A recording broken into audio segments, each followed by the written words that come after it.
Yes, Mr. Buffett, Mr. Munger, thank you again for being so generous with your time with us every year. I'd like to follow up on the question from the gentleman from Australia and from Munich on valuation. The gentleman from Australia asked about margin of safety, and you replied that a superior business may not require that much of a margin of safety. And my follow-up would be, does that suggest market rate of returns going forward for superior businesses? And then on the Munich valuation, in which you cited a farm example on discounted cash flows, I'm very curious how you come up with your discount rate and how you might adjust that discount rate based upon various businesses. You might want to discuss your discount rates used for Coca-Cola, J&J, or some of your past investments. Yeah, we don't formally have discount rates. I mean, every time I start talking about all this stuff, Charlie reminds me that I've never prepared a spreadsheet. But I do, in effect, in my mind, I do. But we are going to want to get a significantly higher return, obviously, in terms of cash produced relative to the amount we're outlaying now for a business than we are from a government bond. I mean, we're going to, that has to be the yardstick at a base. Then how much more do we want?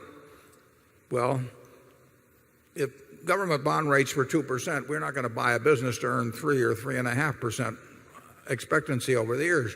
We just don't want to commit our money that way. We'd rather sit around and wait a little while.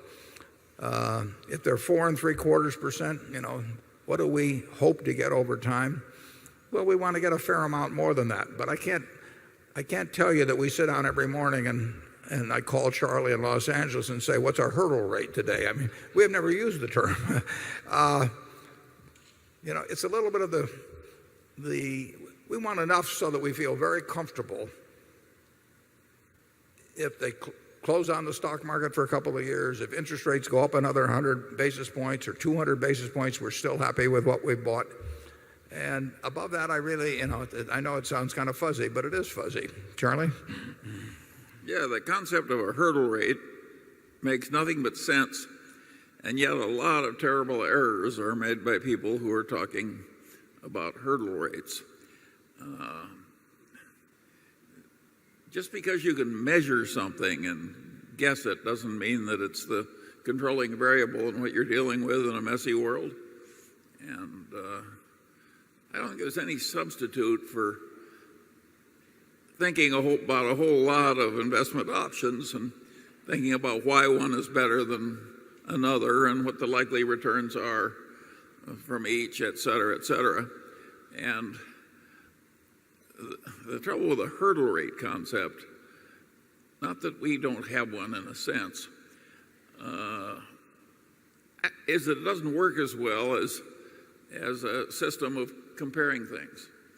In other words, if I have something available that I think will give me 8% for sure, and I can buy all I want of it, and you've got a perfectly good investment that I think will earn 7, I don't have to waste 5 minutes with you. You're like the mail order service offering the bride through the mail and she's got AIDS. I can go on to some different subject. And so the concept of opportunity cost it's so little taught in investment. They teach it in the freshman course in economics in all the major universities, but when you get to the corporate finance departments and so forth, it doesn't lend itself to the kind of mathematics they want to use, so they ignore it. But in the real world, your opportunity costs are what you want to make your decisions based on. Yeah, and even if you had something you were really familiar with and were very sure on the 8%, 8.5 wouldn't tempt you if somebody came along. That's a practical matter. Sure. I've been on, as I mentioned, I've been on 19 corporate boards.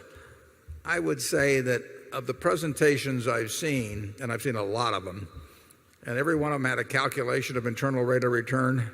If they'd burned them all, the boards would have been better off. I mean, there is so much nonsense presented because the presenters essentially know what the listeners are desirous of hearing and what is needed in order to get through something that the CEO wants to do anyway, that you just get nonsense figures. And we may get nonsense figures too, but they're ours.